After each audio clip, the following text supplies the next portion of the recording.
네, 창세기 12장을 보겠습니다.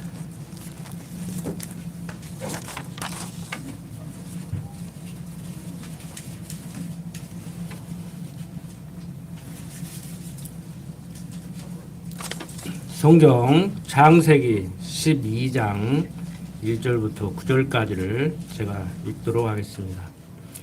여호와께서 아브라함에게 이르시되 너는 너희 본토 친척 아비집을 떠나 내가 네게 지시할 땅으로 가라.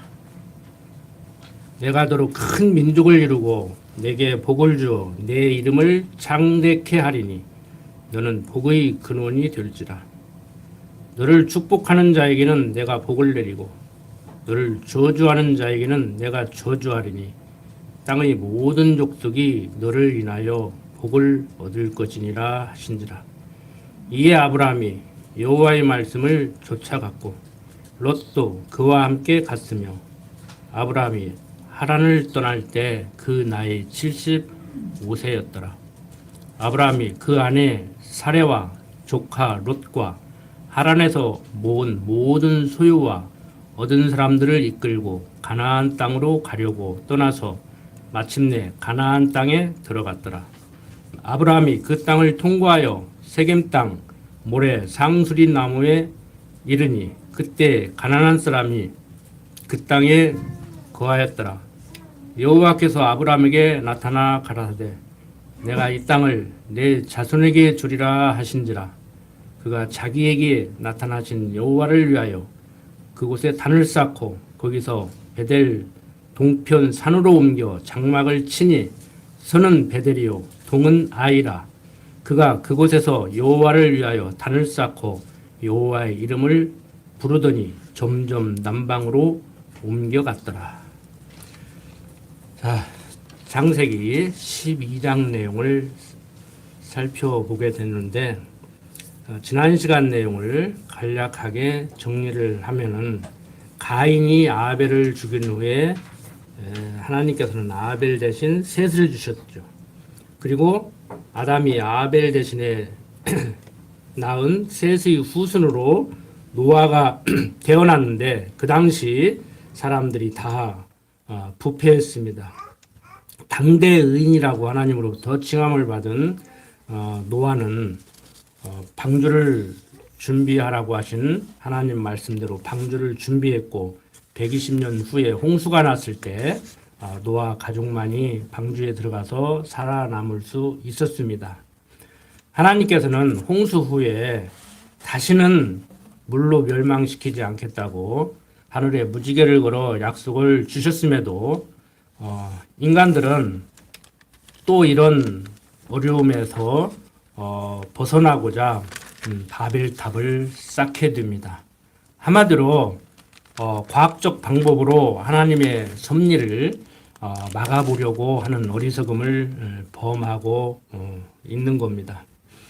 어쨌든 간에 그 후에 또 생육하고 번성한데 자, 하나님께서는 다시는 백성들이 이러한 어리석은 짓을 하지 못하게 하려고 그러니까 백성들은 하나님의 진노로부터 피하고자 바벨탑을 쌓았지만 하나님께서는 인간들이 뜻을 모아서 당신에게 도전하는 것은 언어 소통이 되기 때문에 그런다 해서 언어를 흐트러 버립니다. 좀 우스갯소리지만 오늘날 우리가 외국어 때문에 공부하는 것은 이 바벨탑 사건 때문에 그러는 거예요. 이것으로 우리 대학생들 논문 한번 써보세요.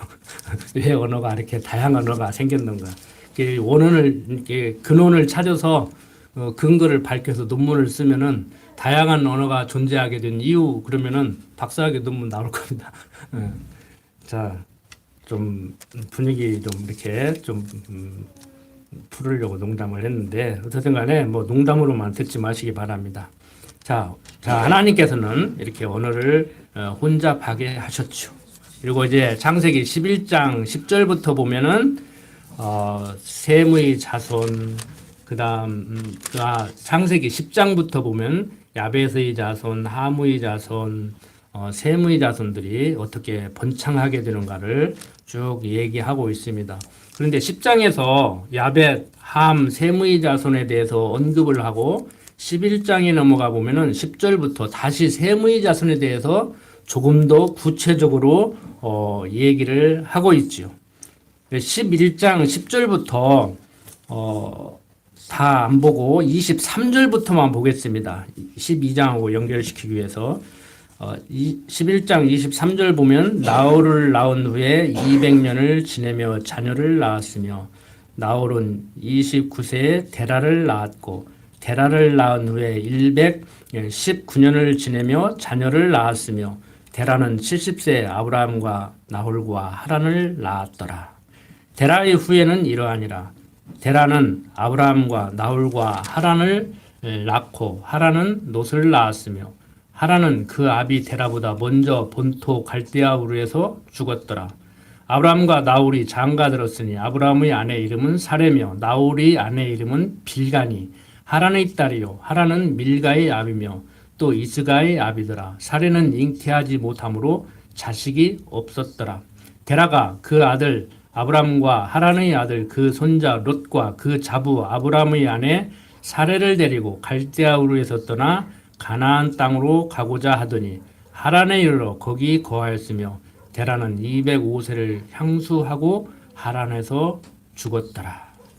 성경 전체의 내용을 통해서 정리를 해보면은 이 내용만을 가지고도 충분히 정리할 수 있지만 셈의 후손으로 나홀이 있었고 나홀 후손으로 데라가 있었고 데라에게 아브라함, 나홀, 하란이라는 사람이 있었는데 아브라함은 누구와 결혼해요? 사라와 결혼하죠. 그 자손이 누구예요? 이삭, 야곱 이렇게 나가잖아요. 근데 나홀이라는 사람은 밀가. 그 다음에 하란이라는 사람은 그 조카 롯. 이제 뒤에 이제 공부하다가 보면은 지금 이 사람들이 이렇게 연관이 지어지고 이렇게 얽혀지게 되는구나. 그래서 이삭이 이제 리브가 아내를 구하러 갈 때 이제 어떤 연유에서 어디 지방에 가서 쉽게 말해서 근친 결혼이에요. 요즘 말하면은 이제 그렇게 결혼이 되는 것을 이제 알 수가 있습니다. 지금 여기만 보면은 조금 이해가 잘 안 되는데 창세기 한 20장 이렇게 쭉 넘어가다 보면은 이게 족보가 정리가 되게 되죠. 그래서 참고로 제가 말씀을 드렸습니다. 왜 이 말씀을 드리냐면은 12장에 보면은 여호와께서 아브라함에게 이르시되 너는 너희 본토 친척 아비 집을 떠나 내가 내게 지시할 땅으로 가라 그랬는데 지금 정황으로 볼 때 아브라함은 지금 어디에 와 있어요? 11장 금방 읽었잖아요. 아브라함의 아버지가 누구예요? 데라지요.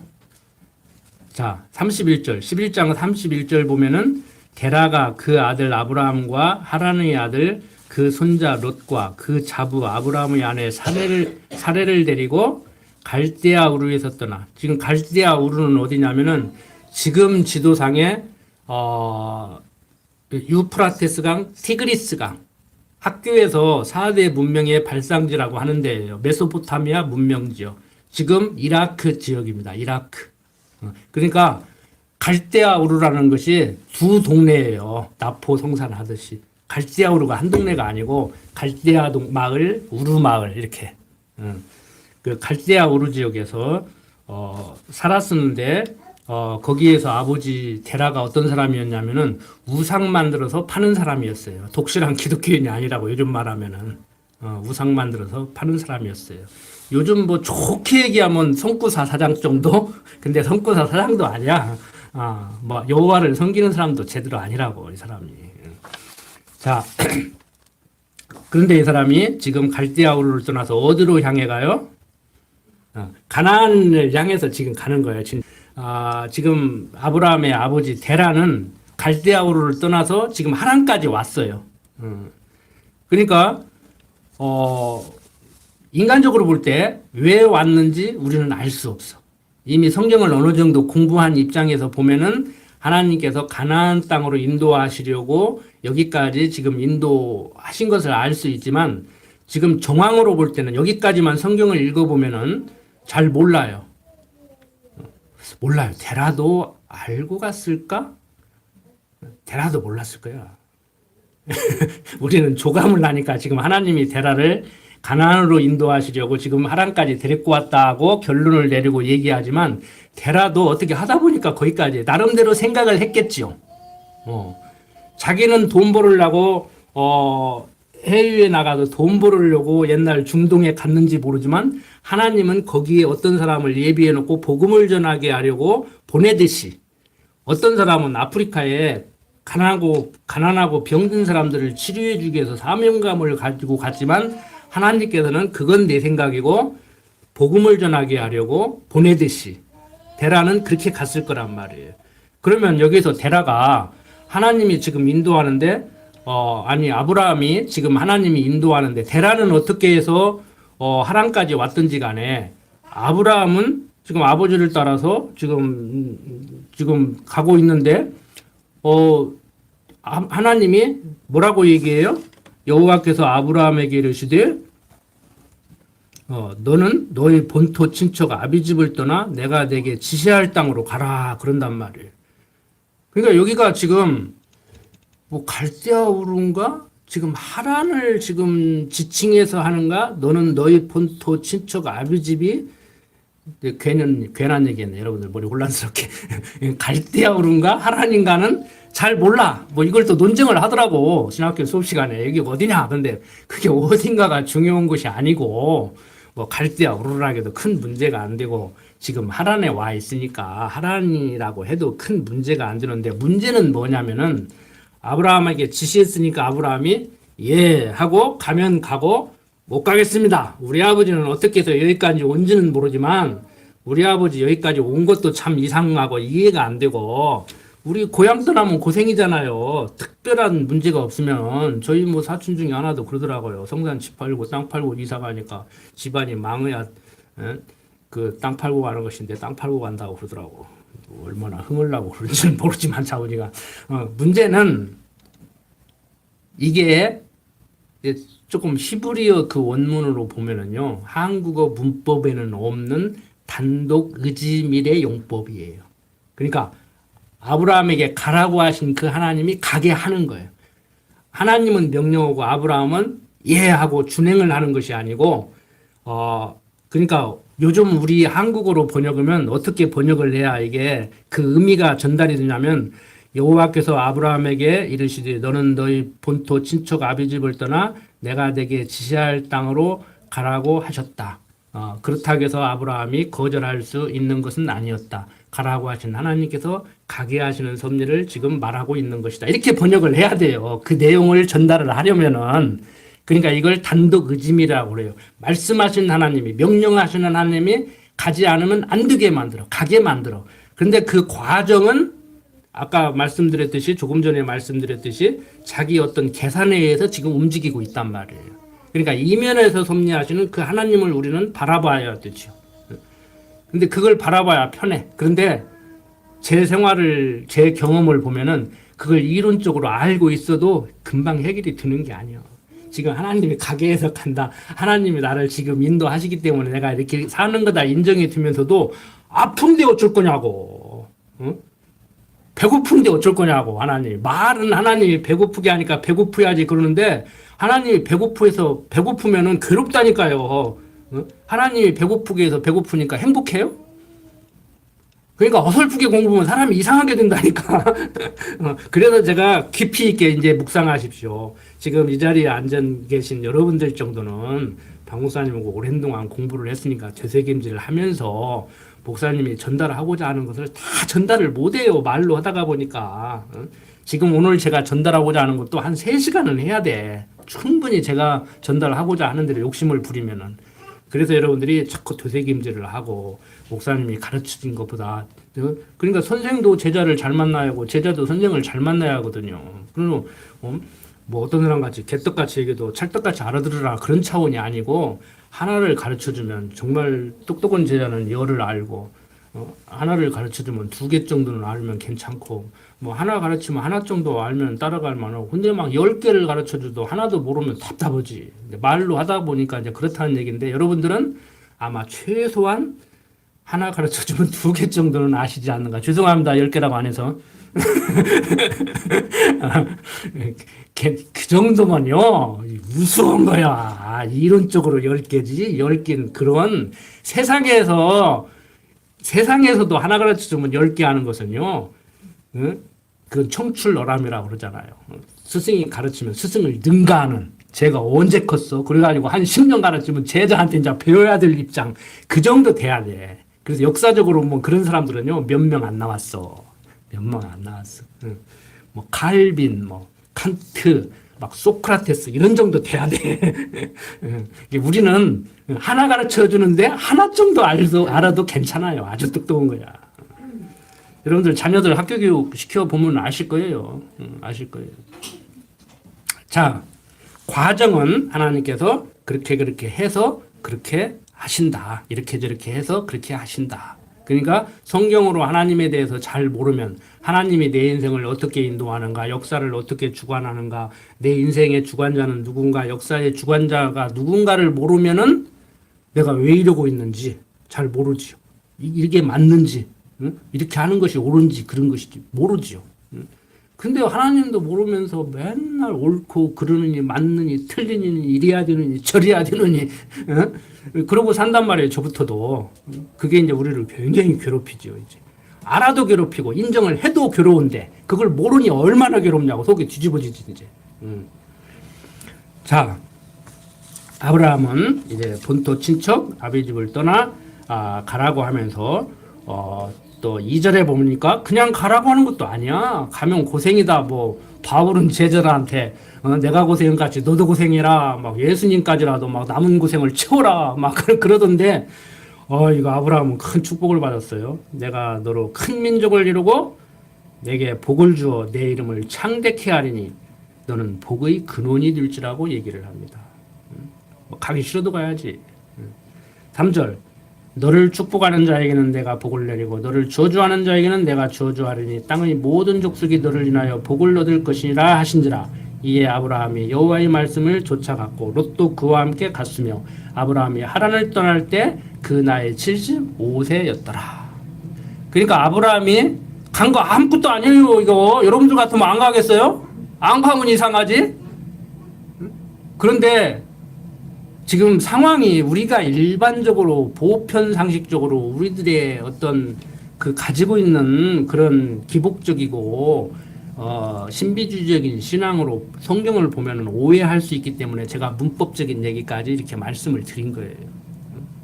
지금 아브라함에게 너 가면 죽는다. 그래도 가야 된다 해도 아브라함은 갈 수밖에 없는 상황이란 말을. 그런데 인간적으로 복의 근원이 될 줄 알고 하는데 안 가면 이상하지. 가게 하시는 하나님. 될 일은 되고 안 될 일은 안 된다니까. 친구 보니까 사기당해서 땅을 샀는데도 부자가 되더라니까. 요 군산 살아요. 뭐 이름 대면 알으니까 뭐 요 광고 시간 안 하니까 얘기를 하는데 다음에 기회 있으면 사석에서 말씀드릴게요. 지금 뭐 거짓말인가 참말인가.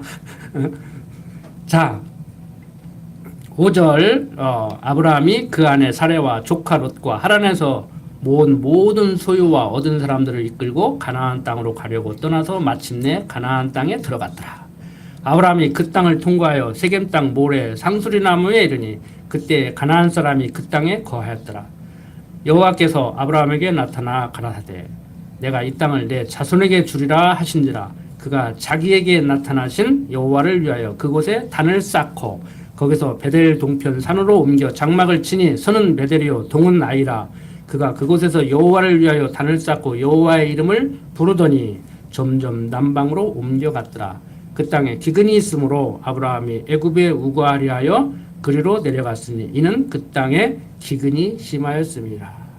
복을 준다고 하더니 너로 인해서 복을 받을 거라고 하더니 막상 가서 보니까 하나님께서 환경을 어떻게 만들어 놨어요? 굶어 죽게 만들어 놨어. 그래서 궁여지책으로 어떻게 해요? 살기 위해서 애굽으로 내려가요. 지금 이집트 지역, 나일강 지역, 거기도 4대 문명의 발상지라고 하는 곳이잖아요.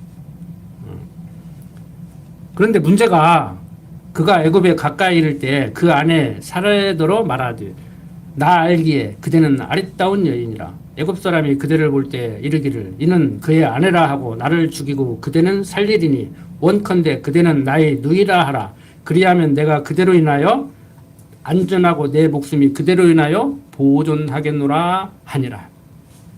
야, 여러분들 데이트하는데 폭력배에게 걸렸어. 가서 희롱을 해. 그러면 나 걸음아 나 살려라 하고 도망가 버렸어. 여자 놓고. 그 사람은 결혼해야 되겠어요? 안 해야 되겠어요? 지금 이 사람은 결혼했어. 마누라야. 응? 근데 마누라가 너무 이쁘니까 자기 마누라 뺏으려고 자기 죽일까 봐서 아내 누이 동생이라고 하란 거예요. 근데 실제 사촌 누이 동생도 누이 동생이요. 거짓말이 아니고. 그 사실을 말했으니까 나쁜 놈 아니에요? 솔직한 거 좋아하네. 빈말도 가끔 해야 돼. 거짓말하고 살아라가 아니라, 에? 말이라도 우리 마누라가 최고고, 우리 남편이 최고고, 못났어도, 에? 여러분들 참 이게 쉽지 않아요. 성경의 의식과, 거짓말, 뭐, 이렇게, 공치사, 이런 말이, 저도 어설프게 배웠을 때는요, 에? 집사람이 옆집 아줌마하고 싸워도 내가 보니까 당신이 잘못했다고 막 그 자리에서 막 해줘야 된다고 생각했던 사람이요. 나중에 보니까 그게 아니더라고. 나보다 공부 못한 우리 선배들도 우리 조상들도 나보다 똑똑했더라고. 일단 내 편 들어야 돼. 근데 요즘 젊은 여자들 그러죠. 남편이 진짜 말 그대로 남의 편이더라고. 내 편이 아니고. 그래서 결혼하면은 무조건 내 편 드는 사람이 하나 생겼다. 뭐 이 생각이 가져야 돼. 이 생각을 가져야 돼. 갖게 만들어줘야 돼. 앞뒤 안 가리고 막. 우리가 남이가 그러잖아. 정치하는 사람들도. 우리가 남입니까? 그놈의 성도들이. 안 바꾸지. 서울에 있는 큰 거 11조 1,000만 원짜리라고 안 바꾸지. 11조 1,000만 원짜리 없는 거지요? 있어요. 자. 참 인간적으로 보면 한심하기 그지없습니다. 자, 첫째, 하나님의 약속을 못 믿고 인간적인 방법으로 굶어 죽지 않으려고 애굽으로 갔습니다. 치사하게 자기 죽을까 봐서, 마누라 뺏길까 봐서도 아니야. 자기 죽을까 봐서 아내에게 그렇게 치사한 짓을 했습니다. 자, 결과가 어떻게 돼요? 14절 아브라함이 애굽에 이르렀을 때 애굽 사람들이 그 여인의 심히 아리따움을 보고 아브라함이 염려했던 일이 지금 벌어지고 있어요. 바로의 대신들도 그를 보고 바로 앞에 칭찬함으로 그 여인을 바로의 궁으로 취하여 드린지라. 이에 바로가 그를 인하여 아브라함을 후대함으로 아브라함이 양과 소와 노비와 암수 나귀와 약대를 얻었더라.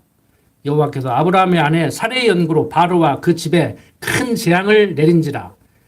바로가 아브라함을 불러서 이르되 내가 어찌하여 나를 이렇게 대접하였느냐. 내가 어찌하여 그를 내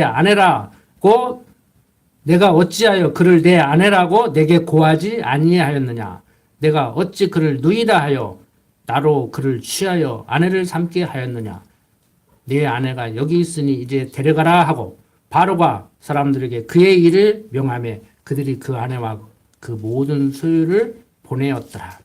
아브라함이 애굽에서 나올새 그와 그 아내와 그 모든 소유며 롯도 함께하여 남방으로 올라가니 아브라함에게 육축과 은금이 풍부하였더라. 그가 남방에서부터 발행하여 베델에 이르며 베델과 아이 사이 전에 장막 쳤던 곳에 이르니 그가 처음으로 단을 쌓은 곳이라. 그가 거기서 여호와의 이름을 불렀더라. 자, 상황이 어떻게 됐어요? 정말 아브라함이 염려한 대로 뺏겼어, 마누라. 근데 다행히 누구한테 뺏겼어? 이왕 뺏긴 거? 이왕 뺏긴 거 가서 잘 먹고 잘 살아야 할 거 아니요? 그래도 한동안 같이 살았던 사람인데? 우리나라 사람들은 막 살다가 못 살면 막 원수도 그런 원수가 남보다 못한데 그러지 말아야 돼. 좀 신사적으로 복을 빌어줘야지. 왕첩이 되어버렸어. 왕첩. 그러니까 누이 동생이라 했으니까 처남이니까 또 아브라함한테는 얼마나 또 잘해? 예? 마누라 이쁘면 저같이 말뚝 보고도 저런다고 했잖아요. 처남한테 잘하는 거 당연하죠. 이게 정상적인 사람들의 상식적인 사고방식이란 말이에요. 자, 윤리적으로 보나 신학적으로 보나 누가 문제예요? 누가 벌 받아야 돼요? 아브라함이 벌 받아야 되죠. 근데 왕은 남의 아내 취했으니까 벌 받는다 아니에요. 군왕은 묻히고 우리 조선이나 고려 시대 때도 왕들은 많은 부인을 거느리고 사는 거예요. 그게 당연한 거야. 그 자리에 못 가서 난리야. 어? 뭔 잘못 있냐고. 날벼락 맞은 거예요. 애굽의 왕. 애굽의 왕이 이름이 바로는 아닙니다. 그냥 우리 조선 왕, 황제 하듯이 애굽의 그 왕들을 그냥 바로라고 불렀어요. 파로호. 중고등학교 교과서에서는 파로라고 그렇게 가르쳐요. 바로. 이름이 따로 있어요. 예, 이름 말하면 복잡하니까. 왕 날벼락 맞은 거야. 알았으면 그랬겠냐고.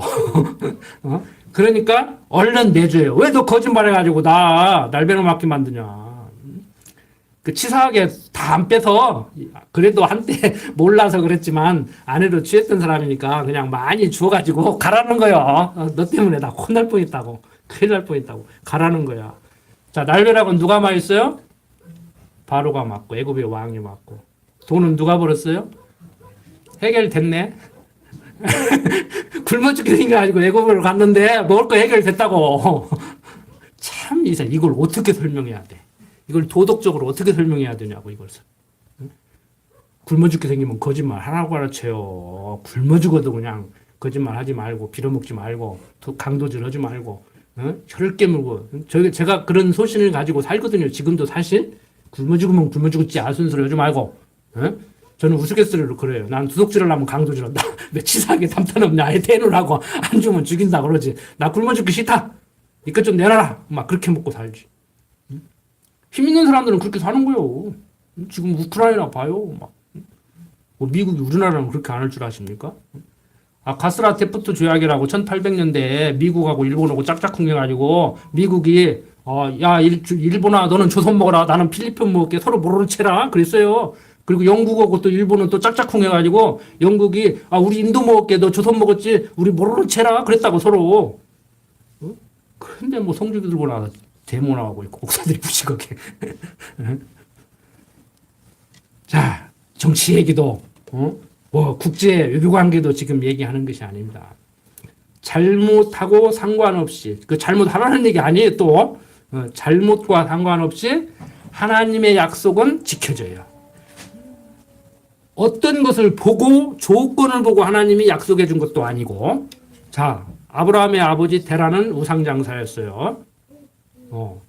아브라함도 믿음이 좋았던 믿음이 아니에요. 그런데 하나님이 택했어요. 굳이 조건을 따지고 왜 택했는가를 물어본다고 하면은 대답할 길이 없어. 그냥 성경은 뭐라고 해요? 하나님 기쁘신 뜻대로. 그걸 자꾸 이유를 대려고 하니까 문제가 되는 거예요. 신학이. 그냥 참 나도 궁금해. 저도 궁금해 개인적으로. 그 하고 많은 사람 주고 왜 아브라함을 택했는가 참 궁금하다고. 근데 그건 하나님 기쁘신 뜻대로 당신 좋은 대로 절대 주권자니까. 자 아버지 데라가 우상 장사였는데 그 아들은 아버지와는 전혀 다르게 그렇게 착실하게 살았을는지는 모르지만 착실하게 살았다고 해도 그렇지 뭐 아브라함 외에는 사람이 없겠어요? 아브라함을 택했어. 자 택했는데 복을 내려줬는데 복을 약속까지 했는데 제대로 안 살아. 하나님이 기대하는 것까지 우리가 기대하는 것까지 안 살아. 그런데도 아브라함은 결과론적으로 물질의 풍요로움을 얻게 됐고 아내도 돌려받았고 윤리도덕적으로도 남의 품에 갔다 오냐라 뭐 이런 복잡한 얘기 하지 마시고 그것은 알아서 할 문제고. 자 여기서 말하고자 하는 것이 무엇인가. 계속 지금 우리 공부하는 맥락이 그거죠. 하나님은 약속하면 약속대로 이루신다. 어떤 조건을 보고 약속한 것도 아니고 약속을 했는데 지켰기 때문에 계속 그 약속을 유지해 가는 것도 아니에요. 그래서 처음에 그랬잖아요. 행위를 보고 약속하고 약속을 믿으니까 지켜주냐. 하나님이 약속하고 약속대로 지켜주니까 믿음이 생겨서 믿음의 행위가 나오냐. 이 문제 했잖아요. 믿음의 행위를 하게 하시는 하나님이라니까요. 그걸 야고보서가 얘기하는 거예요. 행함이 없는 믿음인 죽은 믿음이라니까 앞뒤 딱 잘라버리고 행동복이라고 그러는데 그 말이 아니라니까. 야고보서 다음에 기회 있으면 정확히 제가 가르쳐 드릴게요. 목사님한테 배우셨지만 다시 한번 가르쳐 드릴게요. 행함이 없으면 안 된다는 얘기가 아니에요. 행동이 없으면서 믿음이 있다고 하니까 나는 행동으로 믿음을 보일 테니까 너는 행동이 없는 믿음을 한번 보여봐라. 그 얘기지. 야고보 사도가 하는 얘기가. 행동 가지고 뭐 행동 있는 사람이 어디가 있냐고. 뭐 도토리 키재기하면 누가 조금 더 행동이 있는 사람이 있을 수 있죠. 그런데 어떤 분야는 어떤 집사님이 더 믿음이 좋은 모습으로 보이고 어떤 분야는 어떤 집사님이 더 믿음이 좋은 분야로 보인다니까. 그럴 수밖에 없어요. 다 잘하는 사람이 없어요. 뭐 돈에 막 집착 않는 분이 있고 뭐 어떤 분은 또 뭐 옷에 집착 않는 분이 있고 그 다 달라요. 저는 옷 뭐 이거 집 이런 데는 집착을 안 해요. 근데 먹는 것은 집착을 하는 것은 아닌데 먹는 건 좋은 거 먹으려고 그래. 왜? 저번에 말씀드렸지만 좋은 집, 좋은 옷은 안 입어도 사는데 지장이 없는데 먹는 건 좋은 거 먹어야겠다고. 개인적인 생각이야. 개인적인 생각. 뭐 우리 아버지한테 배운 것도 아니에요. 자, 하나님께서 이렇게 인생을 섭리해 갑니다. 그러면 인생만 섭리해 가느냐? 오늘은 지난 시간에 제가 강론을 하면서 밑도 끝도 없이 이렇게 좀 해가지고 좀 그랬는데 오늘은 하나님이 역사도 섭리한다.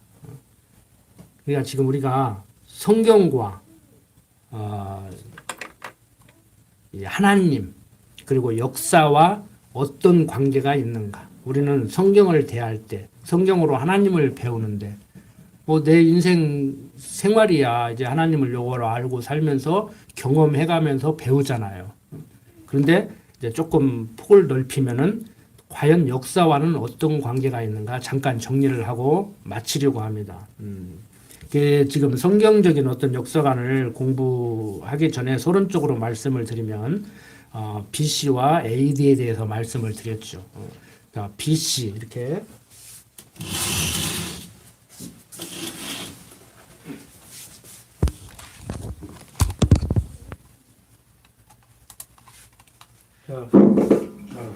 자,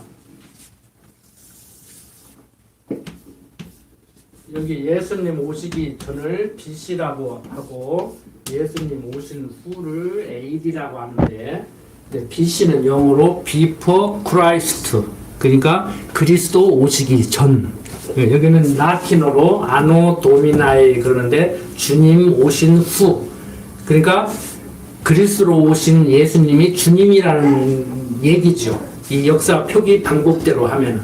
그런데 이게 언제 만들어지냐면은 525년경에 로마 수도원장이었던 디오니시우스 이름도 복잡해요. 디오니시우스 엑시구스라는 사람이 교황한테 정확히 부활절 날짜를 알려주기 위해서 연구를 하면서 이게 만들어진 거예요. 그러니까 부활절을 정확한 날짜에 매해 지키기 위해서 연구를 하다가 보니까 이게 만들어지게 된 거예요.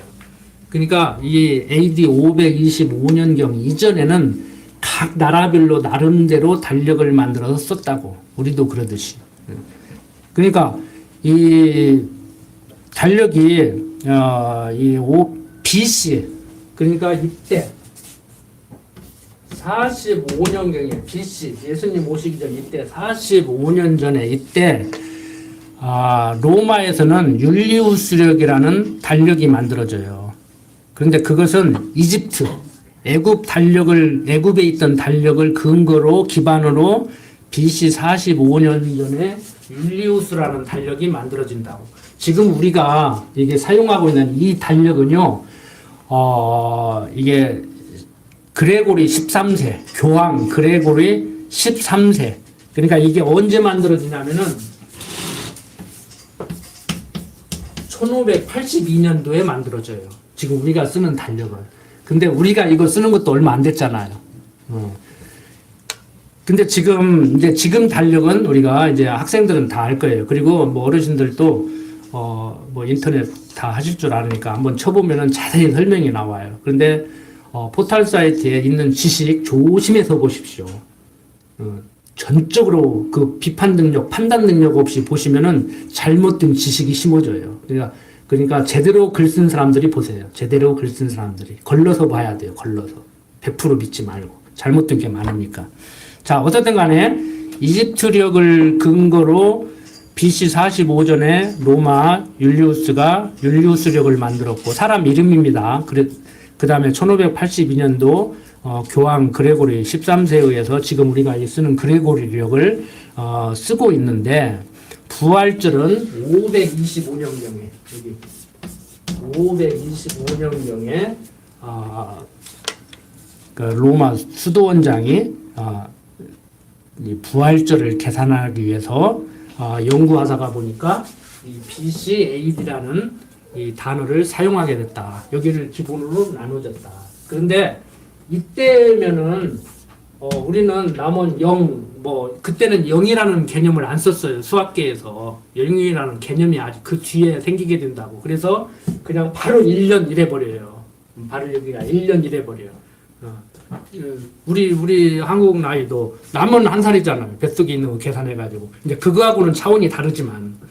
자, 그래서 지금 이렇게 이제 연대를 표기하게 되는데 그 전에는 각 나라에서 자기들 나름대로의 이제 연대를 썼는데 실제 나중에 이제 지나고 보니까 이 연대도 예수님이 그러니까 시간이라는 것은 이렇게 쭉 가는 것이지 뭐 1년에 한 바퀴씩 이렇게 도는 것은 아니잖아요. 사실 엄격히 얘기해서 시간은 직선적으로 흐르는 것이지 지금 1년 단위로 뭐 매해 생일날 찾아가지고 잔치할 그런 게 아니라고 그냥 여기서 여러분들이 태어났으면 여기서 태어난 것이지 여기가 뭐 태어난 나라고 잔치하고 지금 그런 것이 아니라고 우리가 그냥 문화 속에서 이렇게 그레고리력을 만들어 놓고 그레고리력에 의해서 이렇게 살다가 보니까 이러는 것이지 그런 것이 아니란 말이에요. 시간이라는 것은.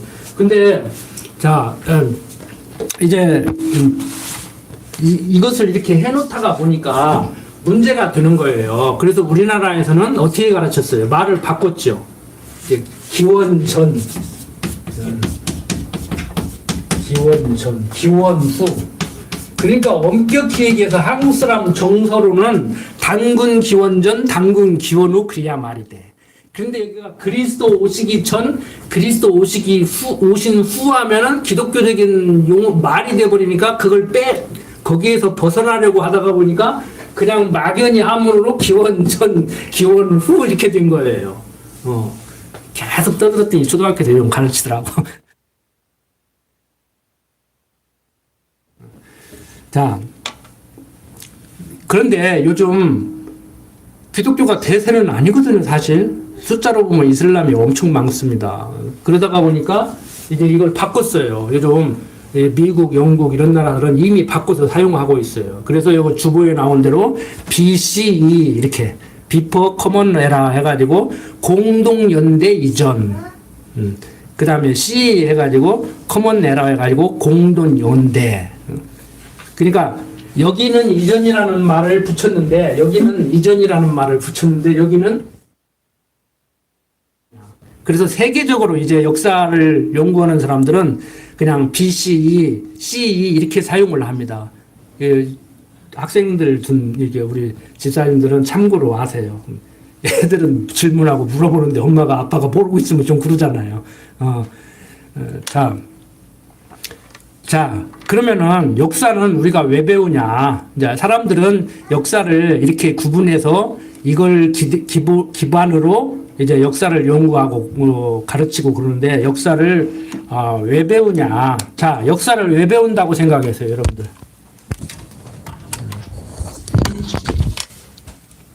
대부분 역사를 가르치는 이유는요, 과거를 거울 삼아서 보다 나은 미래를 개척하기 위해서. 그리고 우리나라는 역사 교육을 이렇게 제대로 하게 된 것이 일본 사람들에 의해서 시작됐는데 1930년대부터 본격적인 역사를 가르치기 시작했어요. 그러면 그 전에는 역사서가 없고 역사를 안 가르쳤냐? 그건 아니에요. 그런데 조선시대까지만 해도 역사는 제왕의 학문이었습니다. 왕만 배워, 왕만. 왜? 민중들이 배우면 어떤 일이 생기겠어요? 과거 어떻게 했구나. 왕이 그럴 때는 축척인들로 올라가서 했구나. 왕도 막 바꿔버렸구나. 그러니까 그런 걸 안 가르쳐, 백성들은. 가르치면 복잡해지니까. 국민들을 깨우치게 하면 안 되거든요. 통치자는 국민들을 똑똑하게 만들면 안 돼요. 바보 만들어야지. 그걸 우민화 정책이라고 한문으로 그자서 어리석을 웃자. 우민화 정책. 민주주의가 잘못하면은 우민화 되잖아요. 언론에 의해서 다 돌아가는 거예요. 응? 그러니까 논두렁이에 시계 버렸다고 하면 논두렁이 뭔지도 모르고 그런다. 아, 시계를 왜 논두렁이에 버리냐고. 농수로 해버리든지 논에 버리지. 논두렁이 뭔지를 모르는 거야. 예? 그 어떤 검사가 그랬다고 하더라니까. 딸기가 나무에서 열리는 줄 알았다고. 예? 그러니까 여러분들이 우민화가 안 되려면 공부를 해야 된단 말이에요. 가장 우민화 시키는 데가 어디예요? 종교예요, 종교. 예? 구하고 받은 것을 믿은 줄로 받으라. 어제도 내가 유튜브 봤네, 1시간 동안. 뭐라고 하는 거. 다 아는 얘기지만. 유튜브 쳐봐요. 막 믿음, 그리고 쫙 나와. 각 교회 목사들 설교한 거. 구하고 받은 것은, 구한 것은 받은 줄로 믿어라. 이러고 막. 자, 역사를, 현재를 사는 우리가 과거를 거울 삼아서 보다 나은 미래를 개척하기 위해서 그러는데, 그게 맞아요? 성경은 뭐라고 해요? 개가 토한 것을 도로 집어 먹듯이 과거에 했던지 지금도 하고 있고 앞으로도 하고 있고 저도 마찬가지. 그래서 지난 시간에 말씀드렸잖아요. 사람은 고쳐 쓰는 거 아니라고. 그게 도편 사람들이 얘기하는 것 같이 인간 못돼 먹었다 이 얘기를 하기 위한 것이 아니고 하나님께서 그렇게 사용하기 위해서 그렇게 만들어 놨다니까. 그러니까 똑같이 사람 고쳐 쓰는 건 아니라고 한다고 해가지고 똑같은 말을 하는 게 아니에요. 세상 사람들이 사람 고쳐 쓰는 거 아니라고 하는 얘기는 저 인간 못돼 먹었다, 못된 놈. 응? 막 이 얘기를 하기 위해서 그런 것이고. 그러니까 머리 검은 짐승 거두지 말라고 그러는데 저는 그렇게 얘기 안 쳐놔요. 응? 아무리 배신해도 머리 검은 짐승 거두라. 강아지 키지 말고. 응? 아, 다 배신할 줄 알고 하는 거지. 그래서 내리사랑이라는 얘기가 뭔 얘기인데? 내리사랑이라는 얘기는 대가받을 생각 하지 말라는 얘기예요. 경 없는 자들이 응? 부모의 공 1만 분의 1도 못 갚는다는 얘기예요. 요즘 제가 깨닫는 게 그거라니까. 애들 기저귀 벗길 때까지만 킨 그 부모 공 잘 먹이고 잘 입히고 부모가 잘나고 못 가르치고 뭐 그 문제를 떠나서 기저귀 벗을 때까지만 기른 것만 해도 부모 공 못 갚겠더라고. 부모 공을 못 갚는 게 아니라 그 부모 은혜에 감당을 못 하겠더라고. 경험을 해보니까. 네? 저도 60 넘으니까 깨달았어. 왜 안 돼요? 응? 똑같은 말을 한다고, 응? 똑같은 말을 한다고 생각하지 마세요. 깨달은 게 다르고, 응? 느끼는 게 다르고, 표현이 다른 거예요. 자, 성경은 얘기해요. 인간은, 그러니까 인간관이 정리되고, 신관이 정리돼야 역사관이 정리되고, 하나님이 왜 그렇게 섭리하는가를 알 수가 있단 말이에요. 그게 잘 안 되니까, 구속사 진학을 하는 사람들은 왜 선악과를 만들어 놨고, 그리고 꼭 다른 방법으로도 하실 수 있는데 왜 독생자 하나밖에 없는 자기 아들을 죽여서 해결을 하는가? 하나님은 그렇게밖에 해결을 못 하셨는가? 도대체 납득이 안 되는 거예요. 납득이 안 되는 거예요. 그러니까 골치 아프다. 간단하게 정리해서 우리 주인인데 예수가 내 대신 돼서 죽었다 믿으라 그러면 구원한다. 이러고 끝나는 거예요. 그냥. 복잡한 신학자들은 저들끼리 싸먹고 있고 이게 원래 저게 원래 천택설 후택설 뭐 이러고 싸먹고 있고 성도들은 목사님들이 왜 저러는가 몰라. 나는 우리 목사님을 위해서 기도해. 목사님들 제발 싸우지 마. 막 그러고 있고. 자, 우리 하나님은 당신이 여호와심을 알게 하기 위해서 역사를 섭리하셨어요. 우리는 하나님에 대해서 배우고 보니까, 성경에 대해서 배우고 보니까, 역사를 배우고 보니까 과거를 섭리하신 하나님 지금도 섭리하시고 앞으로도 섭리하셔요. 똑같은 하나님이 똑같이 섭리하셔요. 어떻게 섭리하셔요? 약속하고 약속대로 섭리하셔요. 당신 작정하신 뜻대로 섭리하세요. 근데 성경에 어디 보면은 약속하고 약속대로 섭리했는데 성경이 다 그것만을 얘기하는 게 아니에요. 그러니까 그것만을 딱 떼어가지고 언약시냐, 아담에게 한 언약 이렇지 않느냐? 노아에게 한 언약 이렇지 않느냐? 아브라함에게 한 언약 이렇지 않느냐? 이게 언약 신약이에요. 그 소금 언약도 있어. 언약 신약에 소금 언약, 별 언약 다 있어요. 근데 우리는 그런 차원이 아니에요. 그것을 훨씬 뛰어넘는 차원이죠.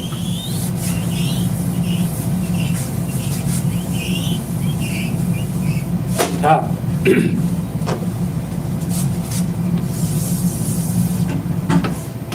자, 이 역사입니다. 자, 우리는 과거, 현재, 미래 이렇게 얘기해요. 좀 생각 있는 학자는 과거는 지났으니까 없고 현재는 현재라고 하는 순간에 찰나적으로 지금 하면 지금이 어디? 지금이에요? 지금 지났어? 없어. 그러니까 지금은 찰나적인 것이니까 없고 존재할 수가 없고 이론적으로 미래는 오지 않았으니까 없고 그럼 역사는 존재해요 안 해요? 역사를 과거, 현재, 미래로 생각하는 사람들의 생각은 하나만 아는 생각이에요. 왜? 과거는 지났으니까 없고 미래는 오지 않았으니까 없고 현재는 찰나적으로 존재하니까 현재가 없는데 무슨 현재적인 삶을 살아? 현재적인 삶을 산다는 말 자체가 말이 안 되는 얘기지. 현재가 없는데. 그래서 아인슈타인은 시간은 존재하지 않는다. 아인슈타인 말을 동료 학자들이 이해하는데 10년 걸렸어요. 그 어거스틴이 얘기했어 350년에. 근데 20세기 아인슈타인이 또 똑같은 얘기를 했어요. 신학적으로 어거스틴은 얘기했고 아인슈타인은 물리학적으로 얘기했고. 그래서 천재예요 아인슈타인이. 왜? 하나님의 섭리를 이해하고 있거든. 하나님의 섭리. 근데 일반 학자들이 볼 때도 존재하지 않는 과거를 무슨 발판 삼아가지고 오지도 않는 미래를 대비해. 그러니까 걔들이 같이 그냥 하루 먹고 하루 살고 그렇게 사는 게 속 편해. 우리 같이 생각하면 잘못하면 돌아버린다고. 하나님 모르면 딱 돌기 좋아요. 제가 오늘 아침에도 생각한 것이 내가 하나님 몰랐으면 벌써 돌았어. 부인들 앞에 그런 막 거친 소리, 막 안 좋은 얘기, 막 돈다는 이런 말, 언어를 표현하지 말라고 하는데 그렇게 해야 리얼하잖아.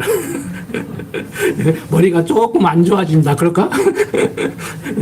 우리 막 그러잖아요. 일상생활 속에서 막 짜증나면 아이고 돌아버리겠어 그러잖아요. 그럼 가운데상에서는 왜 그 어휘 쓰면 안 되냐고. 응? 다른 사람도 아니고 우리 마누라가 쓰지 말라고.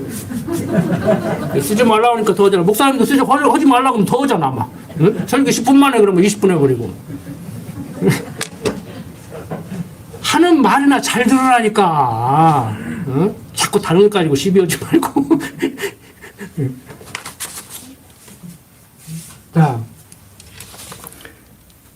자, 하나님은 어떻게 섭리하느냐. 약속하고 약속대로는 약속 성취 섭리를 해요. 그런데 성경에 보면은 자 이제 성경하고 비교를 해요. 성경하고 약속한 것을 여기에서 이루게 돼. 여기에서 약속한 것을 여기에서 이루기도 해.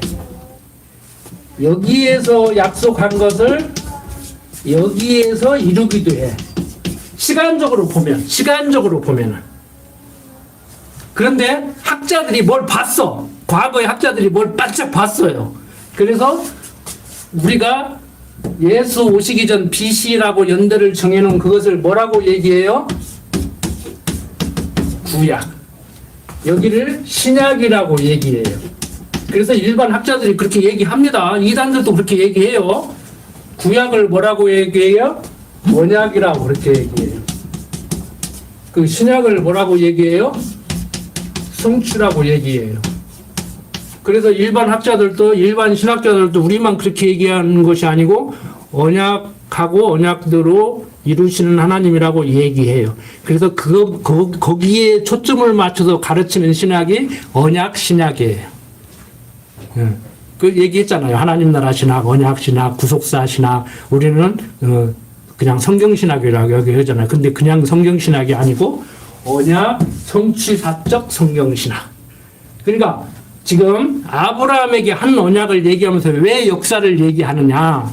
자, 아브라함에게 언약을 합니다. 지금 아브라함에게 언약을 해요.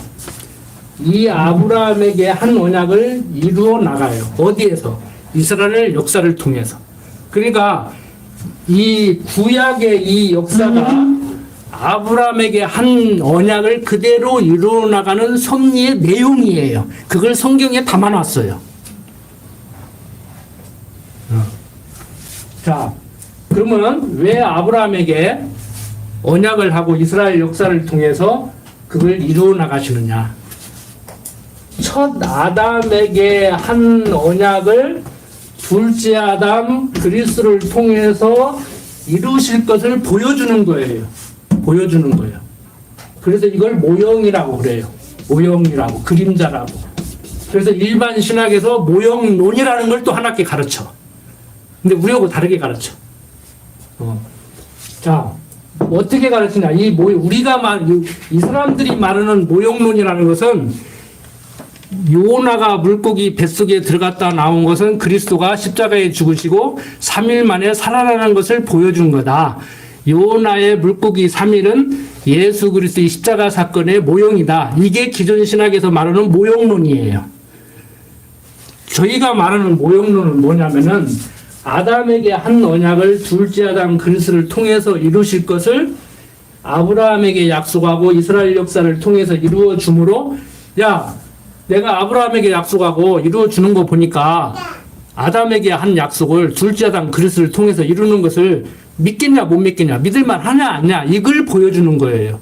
그래서 아담에게 한 언약을 둘째 아담 그리스도를 통해서 이루어 줄 것을 이스라엘 역사를 통해서 모형적으로 보여주는 거예요. 그러니까 이게 모형이고 이게 실체예요. 우리는 단순하게 그러면 성경이 얘기하고 있는데 요나에게 얘기한 것을 예수 그리스도를 통해서 이루는 것이 모형과 실체 아니냐? 맞아요. 맞아. 그걸 아니라고 하는 얘기가 아니야. 그건 너무 지역적인 얘기고 부분적인 얘기라는 것이죠. 그러니까 구약 이스라엘 역사를 보고 구약 성경을 보고 우리는 무엇을 바라봐야 돼요? 구약 성경을 어디를 읽든지 여러분들은 막 그리스도가 보여야 돼. 그리스도가 보여야 돼. 그 어떤 목사님들 그러잖아요. 주일 오전 예배를 어떻게 구약을 가르치냐고. 그건 수요일날 저녁에 성경 공부할 때나 가르치지. 왜? 신약을 가르쳐야 도덕설교하기 좋거든. 예수 얘기하기가 편하거든. 예? 근데 저는 계속 지금 예수 얘기 나오잖아요. 목사님 설교할 때도 계속 예수 얘기 나오잖아요. 구약에도 예수, 신약에도 예수, 구약에도 하나님, 신약에도 하나님. 하나님은 무서운 하나님이고 예수님은 자비로운 주님이라고 가르치는 사람까지도 있는데 뭐 아니란 말이에요. 약속하고 약속대로 이루는 하나님. 여러분 궁금한 거 있죠? 나한테는 뭘 약속해 줄까? 그런 걸 얘기 안 해. 그런 거 알려고 하지 마. 그런 거 알려고 하지 말라고. 성경의 논리는 약속하고 약속대로 이루어주시는 하나님의 섭리는 내게 입절해 준다. 이 얘기를 하기 위해서 약속하고 약속대로 이루어주는 건데 그것은 생각하고 나한테는 뭐 약속했을까? 우리 며느리는 누구 보내준다고 약속했는가? 누구를 예비해놨는가? 이런 거나 이제 알라고 그래. 그리고 가서 기도 응답받았다고 그래. 그러니까 이제 구체적으로 주일학교에서는 남편감 고를 때 키는 얼마, 학벌은 뭐, 재력은 얼마 이런 거 하나 기도하라고 그래. 예? 그리고 믿고 구한 것은 받은 줄로 알라고 그래. 강대땅에서 이렇게 표현하면 좀 그러지만 이게 전국적으로 세계적으로 나는데 웃기잖아요. 네? 그 어떤 교수는 나보고 기독교를 그렇게 폄하하고 까대냐고 그러지. 에이구, 정신 차릴 사람은 정신 차리고 제대로 믿자고. 어중이 떠중이 다 끌고 가지 말고 속가서 가더라도 가자고. 이스라엘 봐요. 전쟁할 때도 엎드려서 물 먹은 사람 빼고 먹은 사람 빼고 제대로 된 놈만 가자. 숫자만 타고 되는 거 아니다. 뭘 그냥 무악 끌고 가기는 돈 끌고 예배당 지려고 하니까 그러지. 좀 어떤 분들은 그러더라고요. 네 설교 듣고 있으면 신앙 좋은 사람이나 너 신앙생활하지. 우리 같이 신앙 나쁜 사람은 못하겠다. 신앙 나쁘니까 오라니까. 좋으면 독립하라고 목회를 하든지 가르치든지 가서. 뭐 말을 하면 사람들이 진짜 여러분들한테 괜히 옛날에 다른 데서 있었던 얘기를 자꾸 하는데 여러분들은 참 감사하죠. 야, 우리는 그런 교인이 아니었다. 정말 목사님 얘기 좀 3개 듣고 하나 가르쳐주면 2개를 알려고 몸부림쳤고 모르면 질문했고. 그래서 여러분들 기도도 항상 목사님 강대상에서 허튼 소리 하지 말고 성령의 역사에서 성경으로 하나님만 가르쳐달라고 하는 거 아닌데 강 목사는 살을 너무 많이 붙여버리지. 야, 앞으로 조금씩 뺄게요, 살. 다이어트 할게요. 지금 노력을 하고 있어요.